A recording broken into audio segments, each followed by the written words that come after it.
Kita kalau bicara partai-partai politik yang cukup banyak, yang 80% dari DPR, ini sama-sama menghela lokomotif bersama-sama dengan presiden gitu loh, supaya bisa narik gerbong yang panjang tadi itu. PKB di belakangnya ada konstituen, PAN di belakangnya ada konstituen,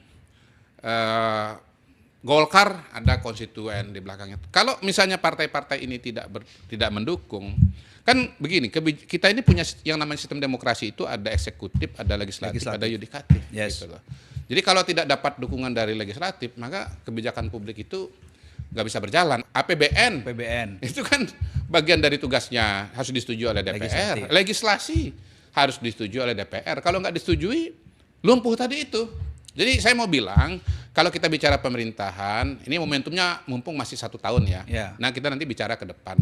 Kata kuncinya itu pertama itu adalah gerbong dan lokomotif. Kita harus menarik gerbong yang besar, gerbong orang, gerbong kebijakan publik. Apalagi kalau kita bicara program-program presiden kan program-program raksasa, program-program baru, sesuatu yang namanya sangat paradigmatik, berubah paradigmanya, ingin melakukan perubahan yang luar biasa, ingin mengubah paradigma. Kan paradigma presiden ini terutama kalau bicara ekonomi itu kan pasal 33. Jadi kalau kita bicara Presiden Prabowo, itu apa sih mazhabnya? Ya udah itu aja. Pasal 33. Karena berulang kali disebut. Memang itu yang dikerjakan beliau, dan beliau selalu mengatakan kita itu selama ini lupa. Which is true menurut saya ya, kita lupa bahwa sebetulnya ideologi ekonomi kita itu sudah dijelaskan dengan sangat nyata di konstitusi kita, pasal 33 ayat 2, cabang-cabang produksi yang penting bagi negara dan menguasai hajat hidup orang banyak itu dikuasai oleh negara.